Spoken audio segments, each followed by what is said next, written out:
If a person really understands the Dhamma, he will be like our Bodhisattva. He will decide to renounce. He will know that life is so uncertain. You just don't know when you are going to die. When I was a layman, once I came to the Dhamma, 5 things I saw. 5 persons dying in front of me. First one was one of the workers, Malay guy. He had cancer, went for radiation, and I saw him getting thinner and thinner. Then he died. Another one, I had another Malay man. He had bought a motorcycle. First morning he used it. He went to the mosque to pray. And then after that he wanted to go home for breakfast before going to the office. A lorry hit him from behind, dragged him under the lorry, and he died. Third one, another Malay worker. They were working on the sewerage plant. I asked them to service the motors, engines and all that. So I was walking around, I saw this guy sitting in the corner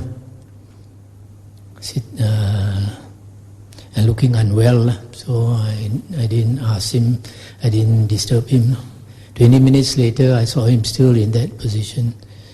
I think about 40 minutes later, I still saw him squatting there like that.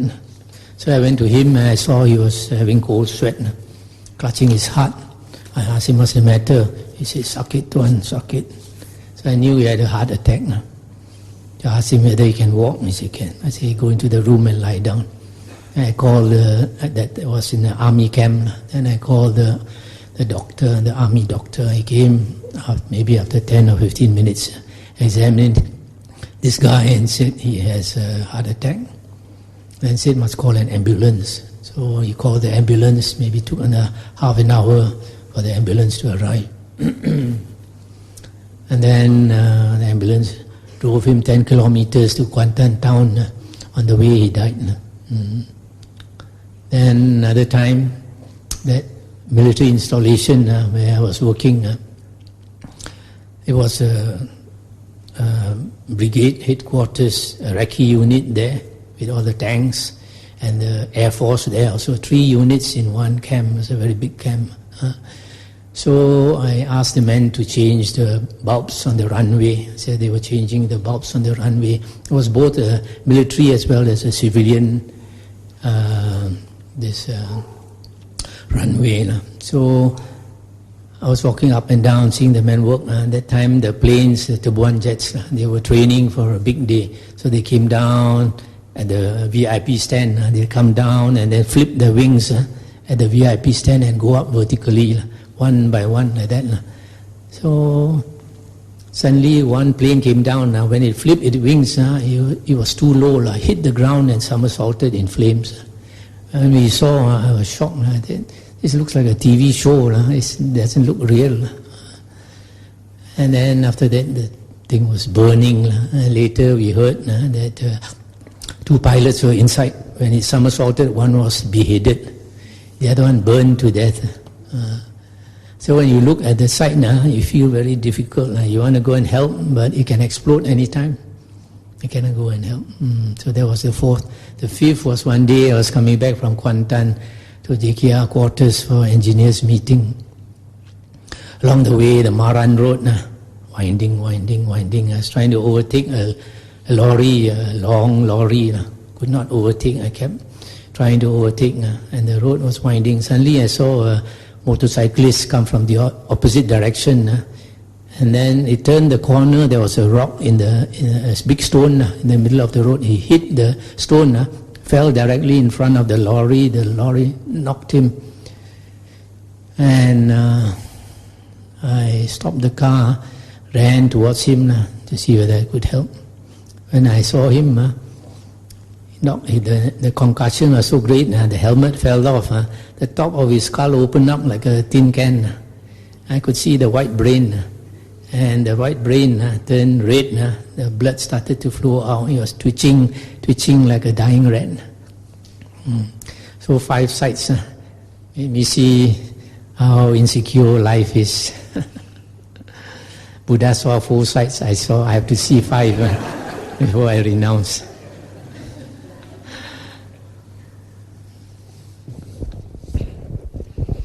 Right. Any other questions, queries? All very happy, all blessed.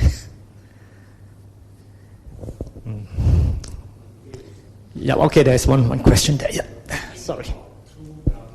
Yeah. During Buddha's time, we may have a lot of true Dharma. But nowadays, is there any true Dharma? That's why I mentioned that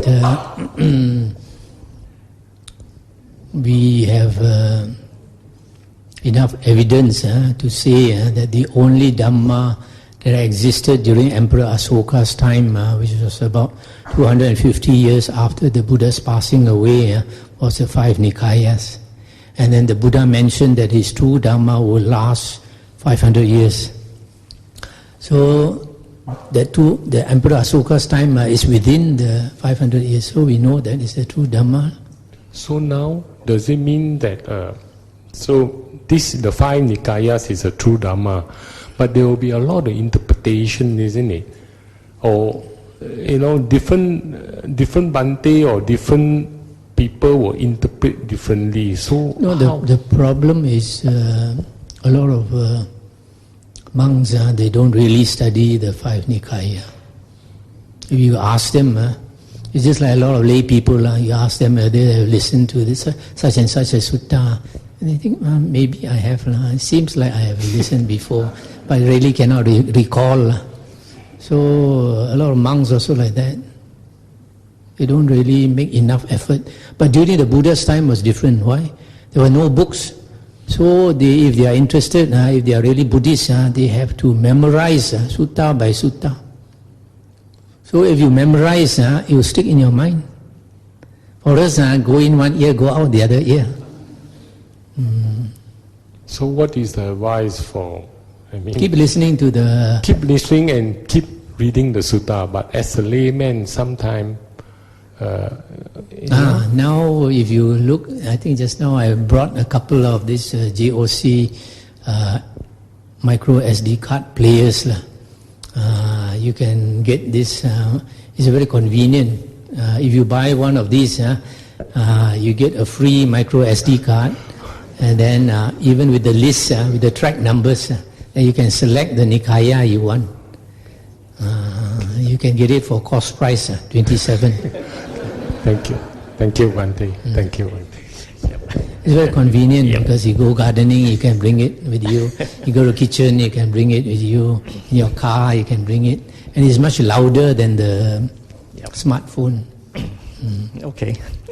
So brothers and sisters, remember to take that. Yeah, there's a question there. Someone with a mic. Yeah. Okay.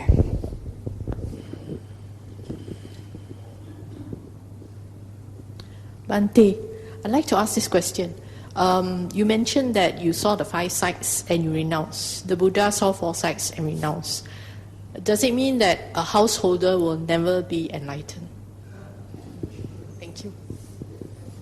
Householder also sees. For example, if your grandmother passes away or your mother passes away, you see dukkha. No, but you mentioned that it's necessary to renounce, correct me if I'm wrong, that one has to be a monastic. Oh, when I say renounce, it does not mean becoming a monastic. You can renounce in the sense that don't enjoy so much. Spend more time on the Dhamma. I have seen some of our devotees, they listen to the Dhamma and then they stop a lot of their outside unnecessary activities. So some of their friends think there's something wrong with them. But it is true, something wrong with them, also something right with them. They become different. When you understand the Dhamma, you become different. So does it mean that it's not compulsory to be a monastic to be able to be liberated? Especially for the first path and the first fruit, it's not necessary. All you need is to listen to the Nikayas. But if you want to attain higher levels, you probably need to, because the higher levels you need jhanas. Jhanas are difficult to attain unless you become a renunciant. But not necessarily, if you can get first path, super already.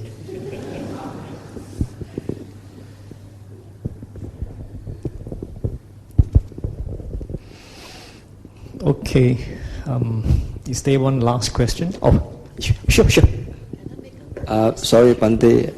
I think this is my last question. Since the stream entry is essential,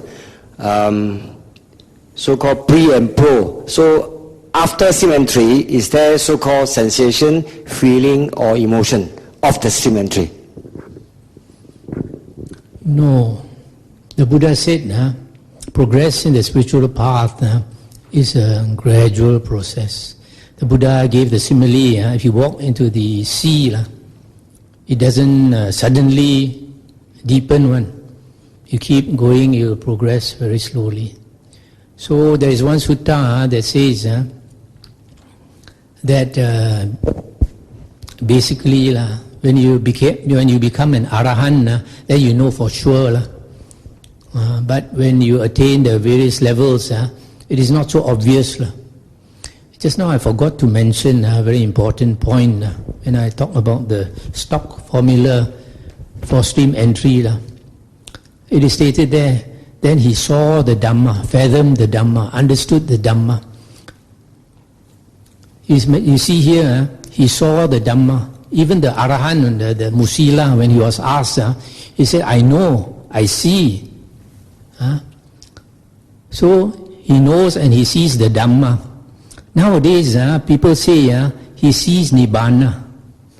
Nowhere in the suttas is it mentioned that when you attain the different paths and fruits, you see Nibbana. Nowhere. You see the Dhamma. You think can see the Nibbana? I don't think anybody can see the Dhamma, the Nibbana, except the Arahant. Because only the Arahant attains Nibbana. The others, according to the one sutta, the Buddha gave a simile of the ants.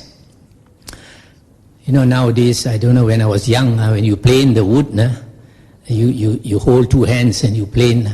But during the Buddha's time, I think they only hold one hand and they plane the wood. Because it is said that if the carpenter, after a long time, he sees his fingerprints embedded into the wood after years of using. But the sutta says he does not know at any time how much of the wood his fingers have entered the wood, have worn away the wood. In other words, when he attains stream entry, he has a certain confidence, but there is no sort of vision or anything. It takes time over the years for him to progress, and it depends on the person. I give you a simile. Suppose now I crack a subtle joke. Some people immediately will laugh. Some people will not immediately laugh. Maybe half an hour's time, they think, and they laugh. And then some people, they go back, they start scratching their head. At night, when they're going to sleep, and they laugh. Another fellow, the next day or so, he think also cannot laugh. So it's the same. When we listen to the Dhamma, some people catch it immediately. Some people, they have to keep listening, and then after some time, then they understand. Some people, maybe after a few years, they meditate and they listen, and then they understand. Some people no hope. So it's like that. I just want to inquire. You can take your time. I think we can go up to 10:30. Can Bhante touch briefly on the dependent origination? Okay, dependent origination is supposed to be the most difficult topic in the Nikayas, the most difficult. a lot of monks, they talk about 3 lifetime. 3 lifetime. And the 3 lifetime actually is quite simple. Quite simple. But I think dependent origination is quite deep. Firstly, there are some monks who like to, when you talk about mentality, materiality, like this nama rupa, mentality is the mental part, and materiality is the physical part of the world. Okay. So there are some monks, they like to separate these two as though they are very different. But I don't see that these two are very different. Why? Because rupa, materiality, in the Buddha's teaching is 4 things: earth, water, fire, wind. Meaning the hardness element, the liquid element, the fire, the heat element, and the motion element. And these 4 are perceptions. Perceptions. For example, the wall to you is very hard because you try to walk through the wall, you get a bump. But an arahant with psychic powers, he can walk through the wall. His perception is different from yours. Yeah. So our mind determines our perception. So the world is presented to different people in different ways, depending on your mind. Some people perceive this world as a very happy place. Some people perceive a lot of dukkha. So since physical world is actually a perception, it's just like at night when you dream. At night when we dream, physical things might be happening to us. You get a slap or something. But when you wake up, or even in that dream, it is all just a knowing only.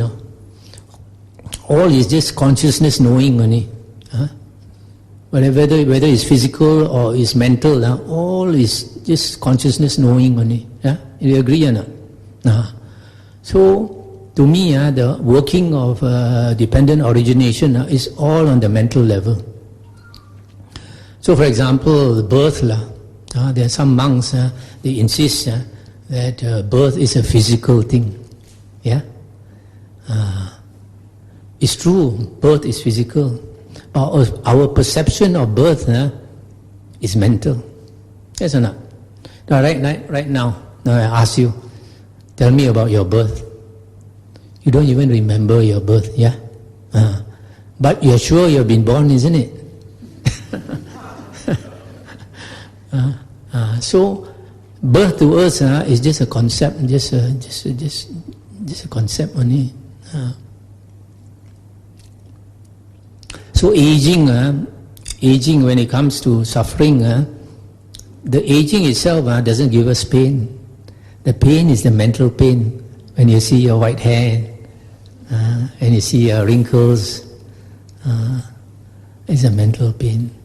Even dying, people who have experienced dying, and they come back, after that they are no more afraid of dying. Dying wasn't painful. Not painful. It's the fear of death.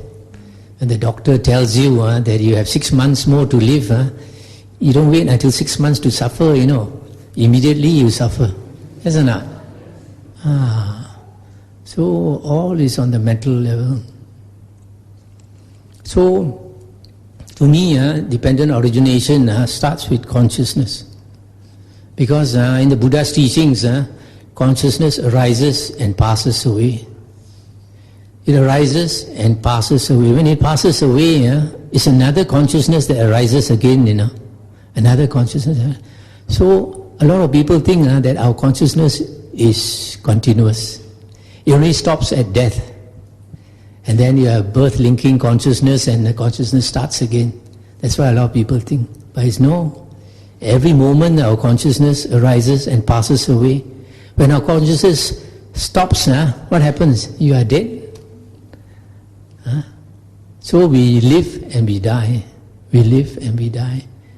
I remember when I was young, I read the Christian books. There's one Catholic priest. He must have been a meditator. He explained, every moment I die. So, consciousness arises because of what? Because of craving. We want to live. Yeah? Unless you're an Arya, everybody, when you're about to die, you don't want to die, isn't it? You're afraid to die. You want to live. So that will to live makes that consciousness arise. When consciousness arises, it always arises with Nama Rupa. Nama Rupa is the whole world that is presented to consciousness. Once your consciousness, once you know the whole world, but the whole world comes in two aspects. One is the mental aspect, the other one is the physical aspect. So the whole world that you know, you find this being, this body, you identify as yourself. Just like in a dream. In your dream, you're the main actor or actress, isn't it? Other people not so important. But in your whole dream, you see a lot of things. But that being in your dream, you identify as yourself. So similarly, in life, we see the dream of life, and we see this being, we identify as yourself. And the Buddha said, we are deceived by the mind. For a long time, we have been deceived by the mind. So, consciousness arises and Nama Rupa together arise. But consciousness arises at the six senses, right? So, at the same time, Salayatana, six sense bases must arise. Yeah? And then, what's the condition? Because of consciousness, you have this Sankara, the three Sankara. The three Sankara, I translate as the three activities. In Chinese, it is Sing. Sing, yeah? Sing is activity or activation. So when your consciousness arises, your body activates, your mind activates, and speech activates. So these are the three Sankara. And once you are conscious, ignorance comes with consciousness. But if you don't have consciousness, where's the ignorance? So although we see ignorance conditions Sankara, and that conditions Vijnana, consciousness, and that conditions Nama Rupa, and that conditions the six sense bases, actually all five arise at the same time. Because once you have consciousness, the other four arise at the same time. Then after that only you have contact and all that. So it is basically because of craving, not understanding the Dhamma that we want to live, that consciousness arises and arises. And in the suttas it is said, the fuel for consciousness to arise is the enjoyment in the world. We want to enjoy. You go to China, you see a lot of sights, very beautiful, I want to come again. There's craving for sights. You hear music, you like, you want to hear again and again. Similarly with food and all that. So as long as we enjoy life and we want to live, we will continue to live.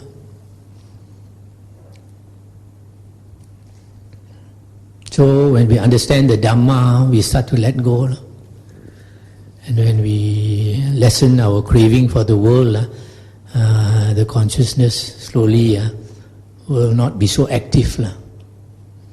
You see people, there are some people, their minds like ghosts and all that. The mind is very disturbed because they are so concerned with the world, concerned with their surroundings. But for example, the Arahant is very peaceful inside, not interested in the world outside. So the world is the snare. Mara is trying to snare us at the six sense doors. So basically that is dependent origination. Bhante, one question: why can't an Arahant indicates to others that he or she is Arahant, whereas non-Arahant always try to claim that he's one? Arahant has no more self. Even Sotapanna, the ego has become smaller. So he's not interested for people to know. So if a person tells you that he's a Sotapanna, cannot be. Will it serve as a living proof in helping the teaching to others that there's such so-called Arahant there in front of you, that you should build up more confidence to walk the path? You see, if he tells you that he's an Arahant, and there'll be some people who will slander him, and they create a lot of bad merit. But Arahants and Buddhas, they know that each of us, we have our time. When we are not ready, the Samma Sambuddha can come in front of you, and still you won't listen to him. We all have our time in samsara. When we turn in the wheel of suffering long enough, then only we think we want to wake up.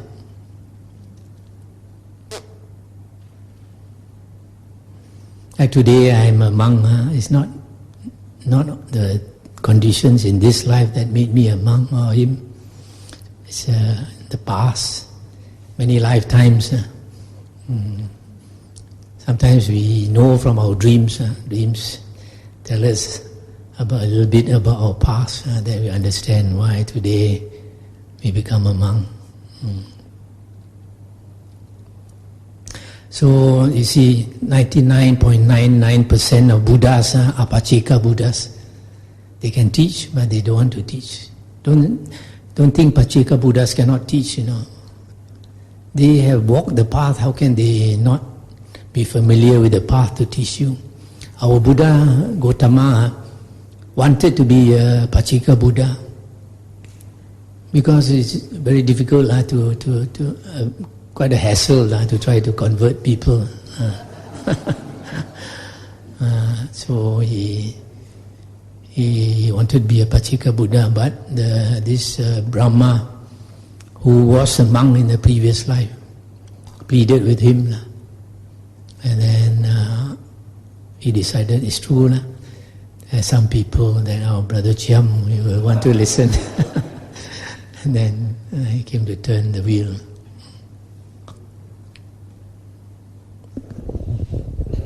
Any more questions? Anyone? Maybe just a quick one, Venerable Sir. The three reasons for rebirth is normally given as craving for sensual desires, craving for existence, and craving for non-existence. Could you explain a little bit why craving for non-existence also leads to rebirth?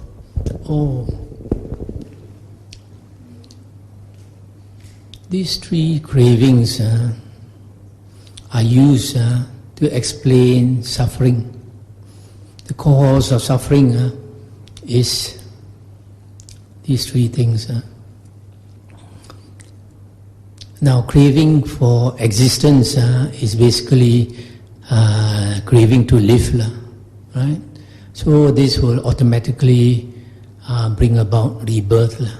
Craving for sensual pleasures, kama, tanha, we still want to enjoy life, so that also will bring us to rebirth. Craving for non-existence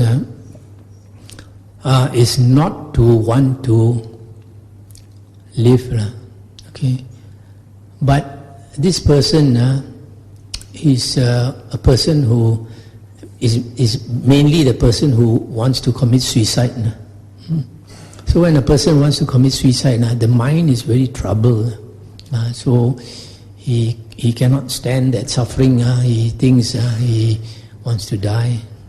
But because his mind is troubled, his mind is not cool.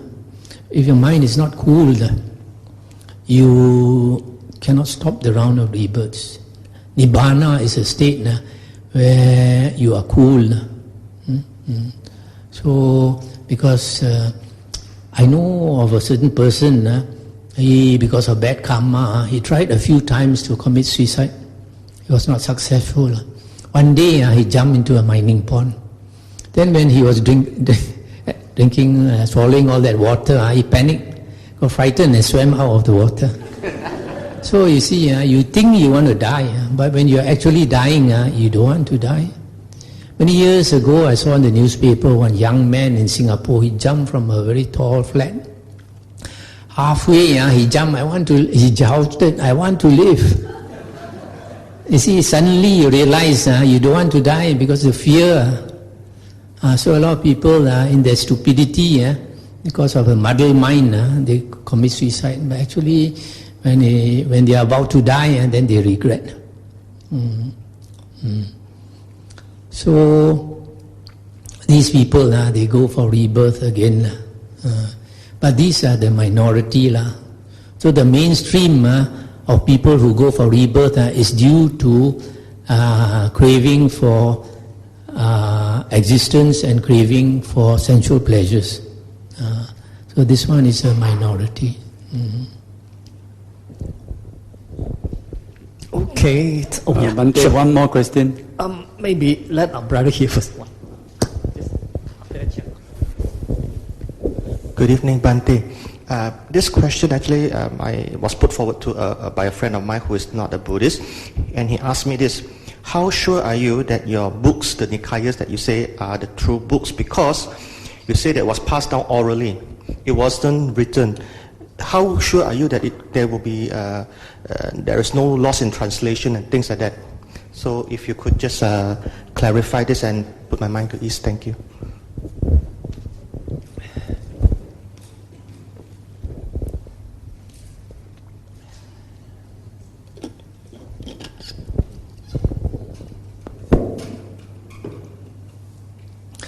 When the Buddha was alive, his disciples transmitted his teachings orally. And that was a very good way, because it was very hard to falsify the teachings. Because you have thousands of monks chanting the same thing, and you come along, you think you want to say something different, people will not listen to you. But when they started to print books, it was something else, and that happened about 500 years after the Buddha's passing away. So for example, you look into Mahayana Sutras, it always ends by saying that you will create a lot of merit, you will reprint these sutta. But during the Buddha's time, there was no books. How could the Buddha have said this? Now, the Dhamma came from India, and it was transmitted to Sri Lanka, and it went to Burma and all that.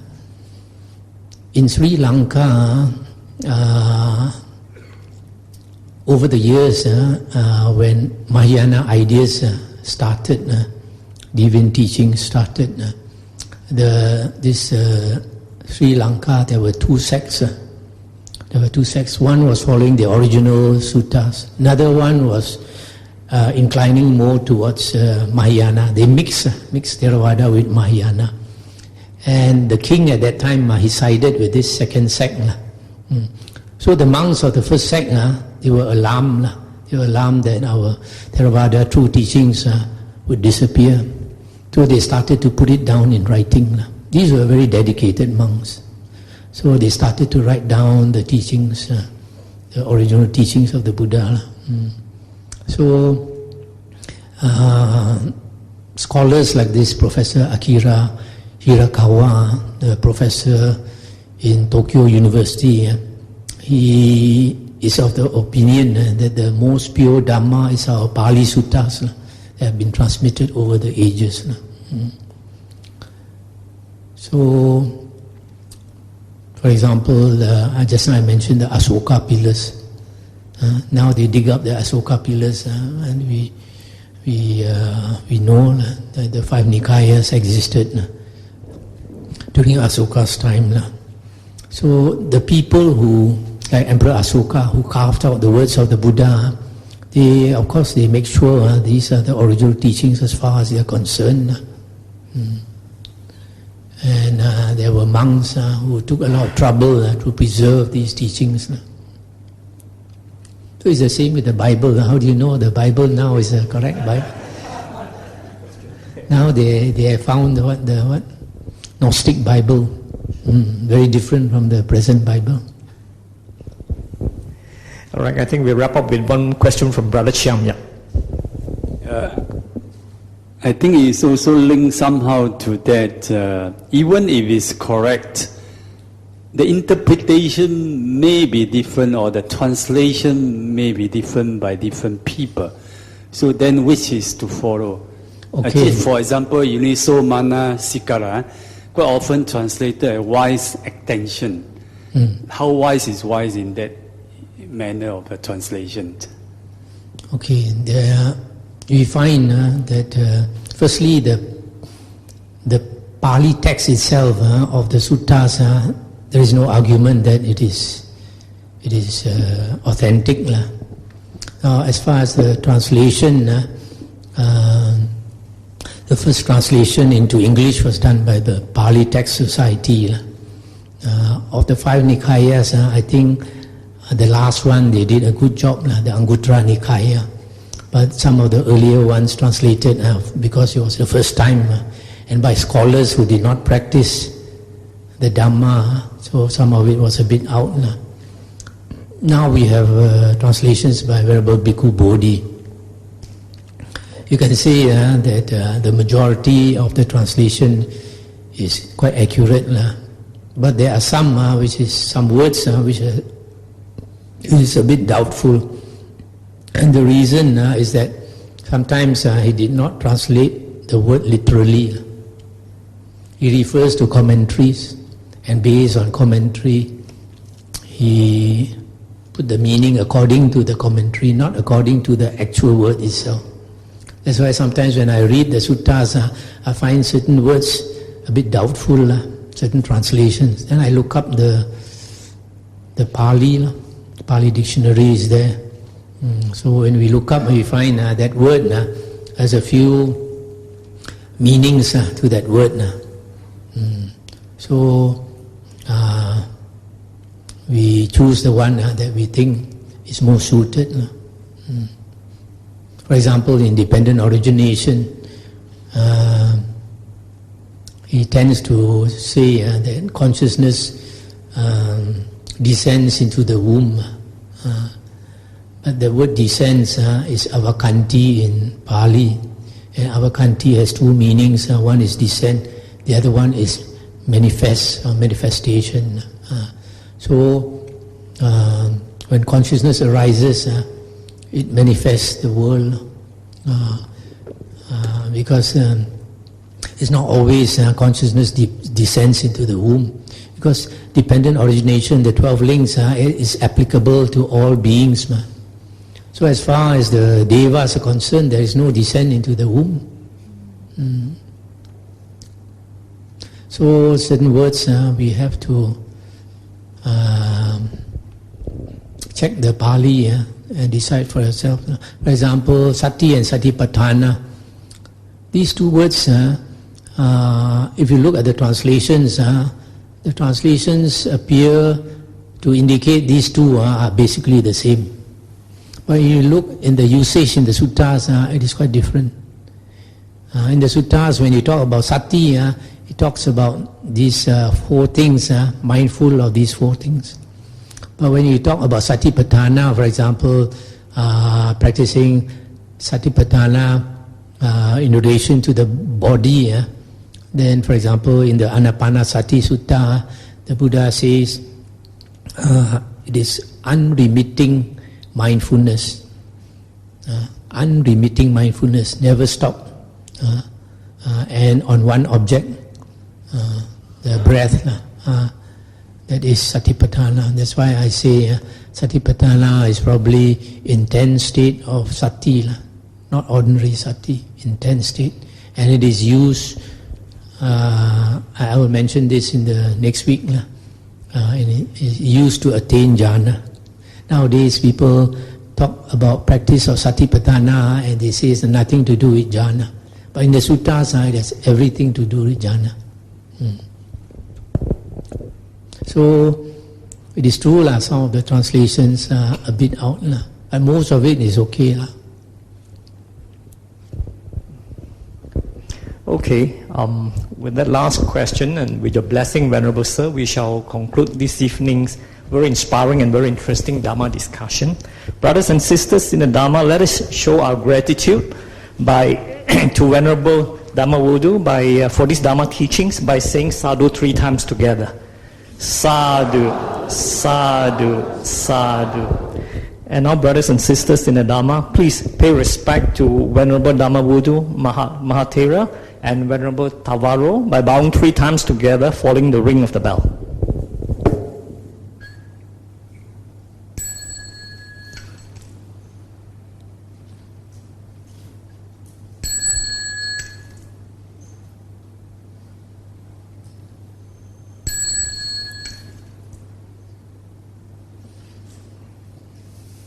Sadhu, sadhu.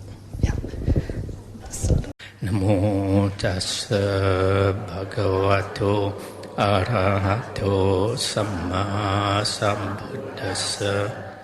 Namo tassa bhagavato arahato samma sambuddhassa. Tassa bhagavato arahato samma sambuddhassa. Good evening.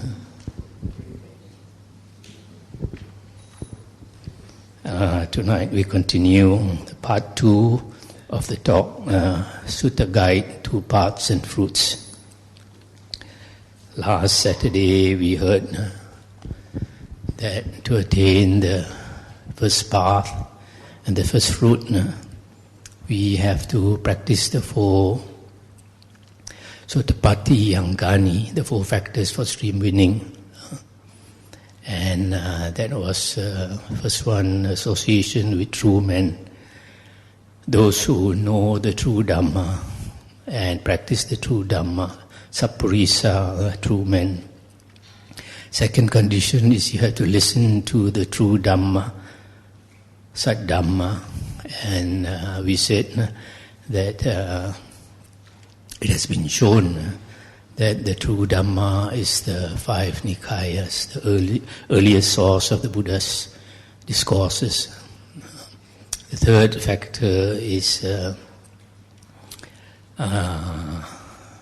focus attention when you listen to the true Dhamma. And the fourth factor is practice of the Dhamma in accordance with the Dhamma. So these are the 4 factors. If you practice these 4 factors, you will attain stream entry. And if you continue to practice these 4 factors, it will turn to fruit. We also heard that practice of the Dhamma in accordance with the Dhamma is practicing the 7 factors of the Noble Eightfold Path. So all the factors except the right one, which is the 4 jhanas. In other words, you don't even need meditation. You can attain stream entry and also Sotapanna. Now we come to the second part, how to attain the second path upwards, second path, second fruit, third path, third fruit, etc. In the Majjhima Nikaya Sutta 43, they said that after attaining right view, 5 supporting factors are needed for liberation. Sila, Dhammasavana, Dhammasakacca, Samatha and Vipassana. In other words, to progress further, you need these 5 supporting factors. Now, Sila is basically the 3rd, 4th and 5th factor of the Noble Eightfold Path, meaning right speech, right action, right livelihood. Dhammasavana is listening to the Dhamma, and Dhammasakacca is discussion of the Dhamma. These 2 can be considered to be the 7th factor of the Aryan Eightfold Path. namely right mindfulness or right recollection. Actually, recollection is a better word, recalling the Dhamma. So these are the two. Then the fourth is samatha. Samatha is calming the mind, attaining the jhanas, sustaining concentration. Vipassana is basically the two factors, the sixth and the seventh factor, which is right effort and right mindfulness or recollection. Because if you want to practice right effort, which is getting rid of unwholesome states and cultivating wholesome states, you have to contemplate those four objects of sati. So these two are related, the sixth and the seventh factor. So the difference here, these five supporting factors, the difference between this and the earlier we heard the four Sotapatthiyangani. Earlier the four Sotapatthiyangani is practicing the seven factors of the Aryan Eightfold Path. This one is practicing 8. The only difference is samatha, meaning the effort to attain the 4 jhanas. So now we see another sutta.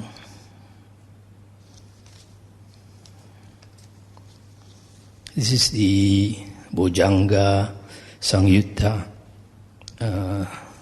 Samyutta Nikaya 46.3. This sutta explains how to practice the factors of enlightenment.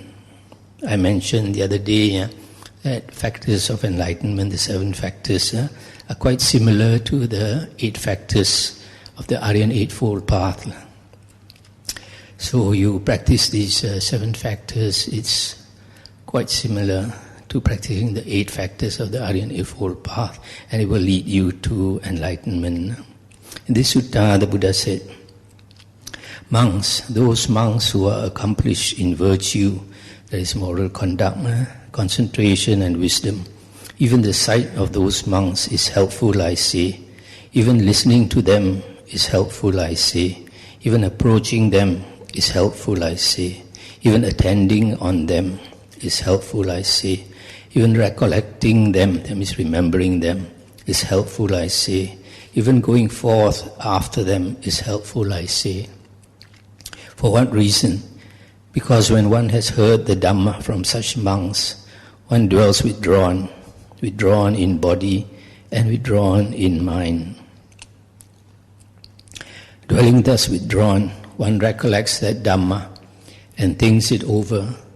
Whenever a monk dwelling thus withdrawn recollects the Dhamma and thinks it over, on that occasion the enlightenment factor of sati is aroused by the monk.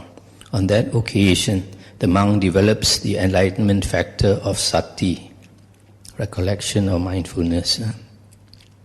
On that occasion, the enlightenment factor of sati comes to fulfillment by development in the monk.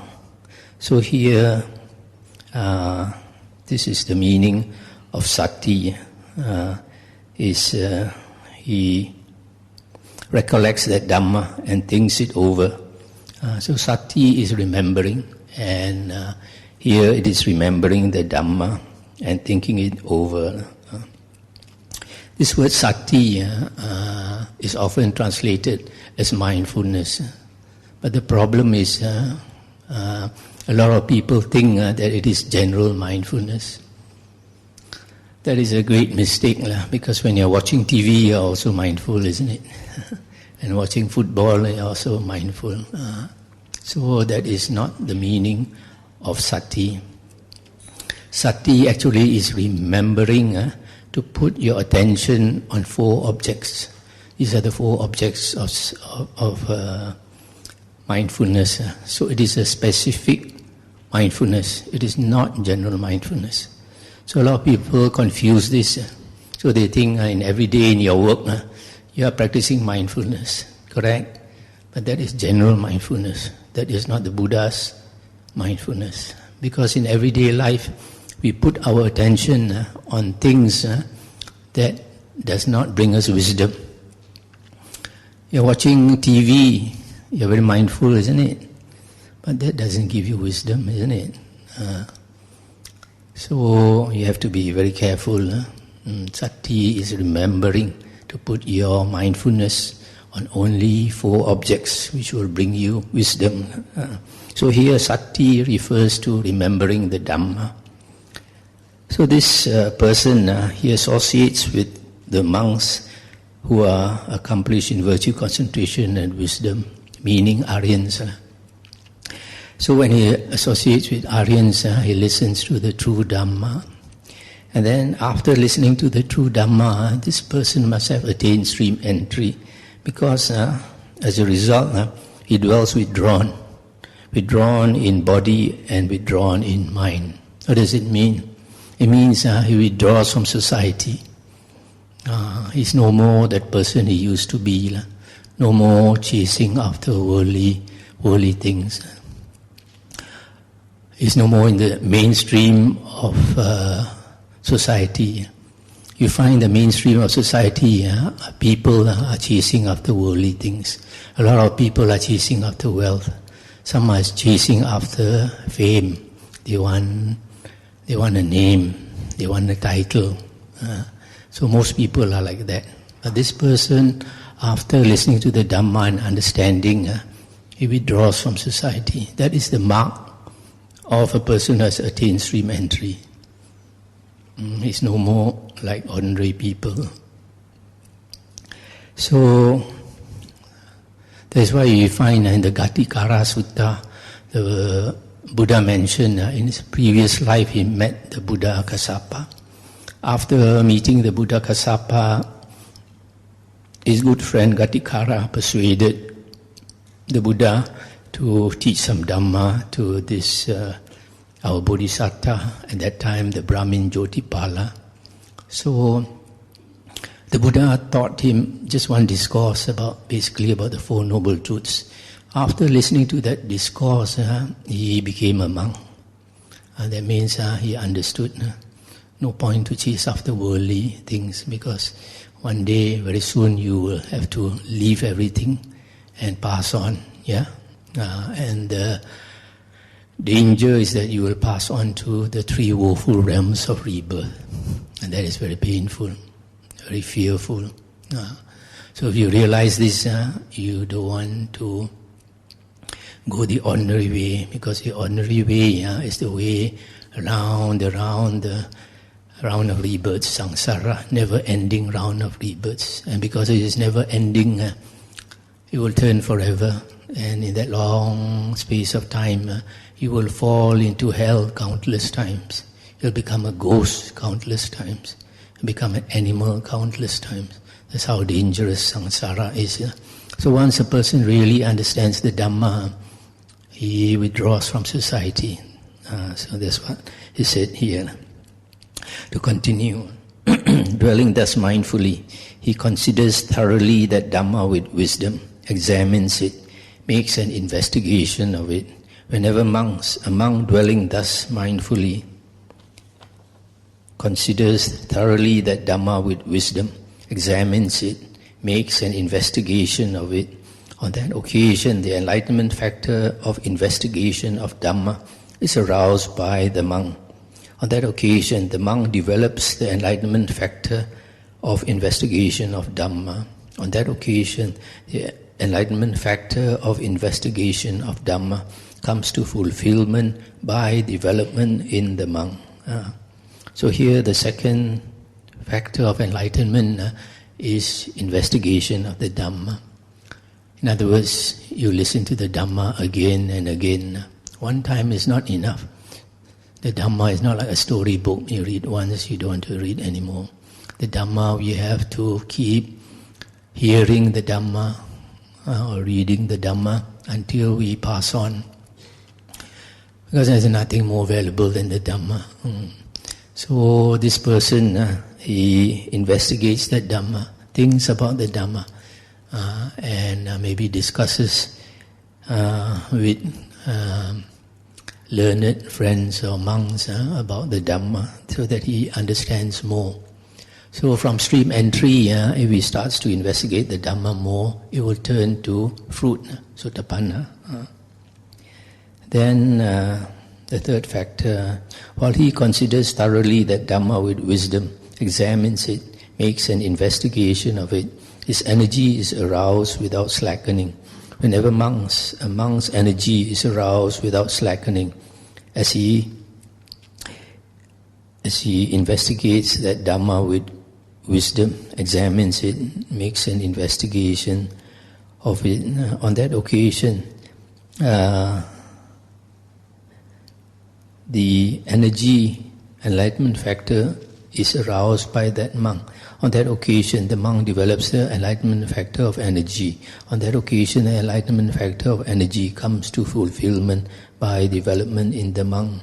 So here, this third factor, he investigates the Dhamma with energy, and also he practices that Dhamma. Just now we mentioned the Sotapatti Angani. After knowing the Dhamma, you have to practice the Dhamma in accordance with the Dhamma, meaning the 7 factors of the Noble Eightfold Path. Then after that, he develops the enlightenment factor of delight, piti, and then the enlightenment factor of tranquility, pasadi, then the enlightenment factor of concentration, samadhi, and 7th, the enlightenment factor of equanimity, upekkha. These last 4 are factors of jhana. So the first 3 is connected with the Sotapanna. He practices the first 3 and he attains Sotapanna. And then after that he practices the 8th factor of the Noble Eightfold Path and he develops the 4 jhanas.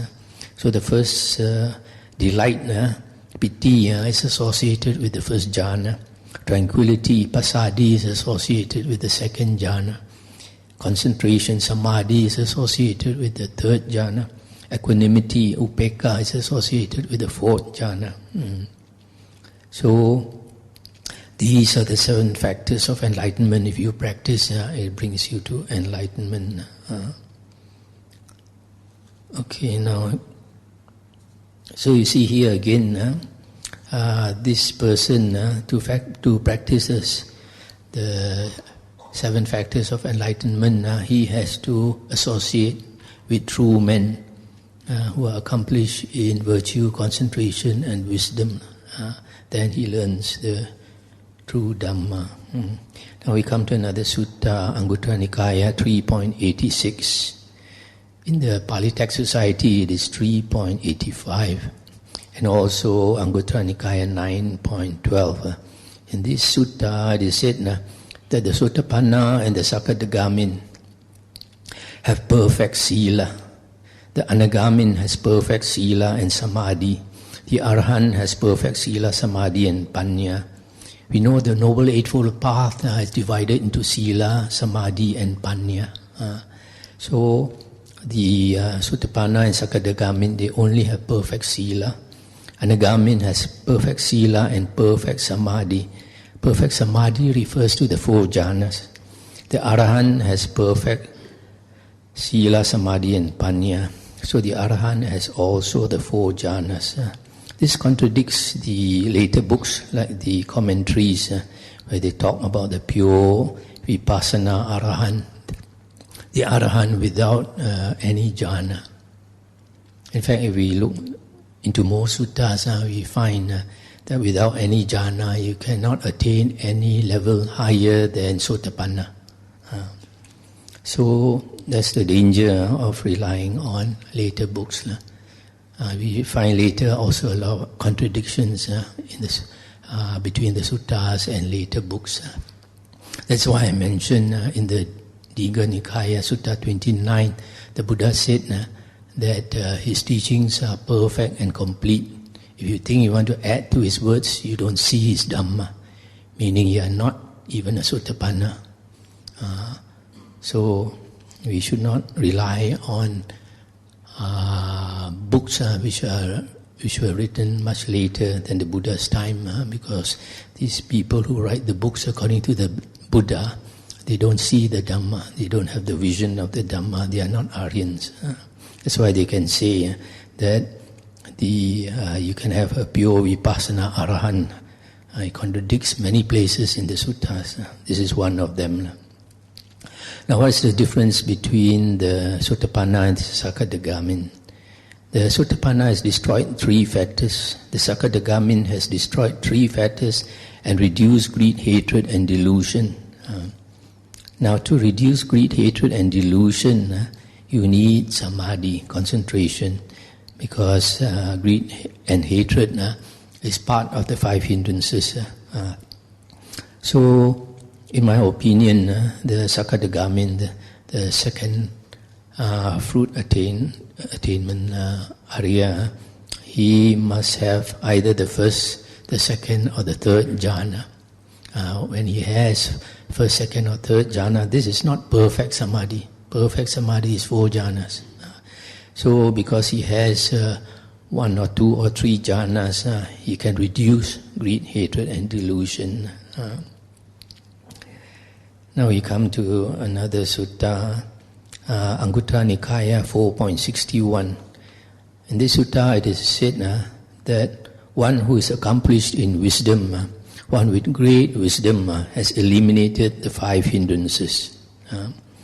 And in the Bhujanga Samyutta, it is said that a person whose mind is obsessed by the 5 hindrances cannot have any wisdom. Now, so this wisdom,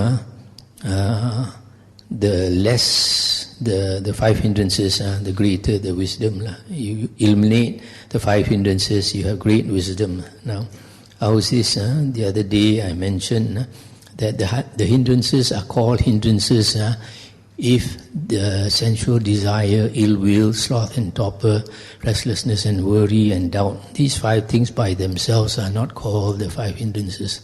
They are only called the 5 hindrances when they are very strong, they obsess the mind frequently, then only they are called the 5 hindrances. But if they are low, they don't obsess the mind, then they don't obstruct you, so they are not called hindrances. So I gave the simile of the 5 hindrances being similar to 7 feet tall lalang, grass, tall grass. If you walk through the jungle, in front of you is 7 feet tall lalang. As you walk through it, it's a big hindrance, because you cannot see in front of you. If there's a tiger behind the grass also, you don't know. And then also as you walk through the lalang, it cuts you. Cuts your hands, cuts your face, cuts your feet. So it's a big obstruction. But if you were to cut down to 12 inches, it's no more an obstruction. It's very clearly is there, isn't it? So when a person attains the first jhana, the hindrances have fallen so low, as though from 7 feet to 12 inches, 1 foot. When he attains the second jhana, the lalang, the grass, becomes 8 inches. When he attains the third jhana, it becomes 4 inches. It's still there, you can see, no more an obstruction. But when he attains the fourth jhana, it goes down to 1 millimeter. So little. So the Buddha said, the first 3 jhanas are perturbable, shakeable. So when the strong wind blows, these 12 inches, 8 inches, 4 inches can shake, can move. But if it's 1 millimeter, strong wind comes also, it doesn't move. So that's why there's a difference between the different levels of jhana. So the higher level of jhana you get, the greater your wisdom. That's why the Buddha mentioned that anagamins and arahants, because they have the fourth jhana, they have javana panya and hasa panya. Basically it means sharp wisdom and deep wisdom. profound wisdom. So when you attain the four jhanas, you have profound wisdom. That the steps leading to enlightenment are connected with the jhanas are confirmed by a sutta in the Anguttara Nikaya. In Venerable Bhikkhu Bodhi's translation, it is Sutta number 7.69, while in the Pali Text Society translation, it is Sutta number 7.65. In this sutta, the Buddha likened the stages in the blooming of the heavenly Parichataka coral tree flower to the stages in the blooming of wisdom in a monk. And the stages in the blooming of wisdom leading to enlightenment are said to be the first jhana, second jhana, third jhana, fourth jhana, and then destruction of the asavas, that is,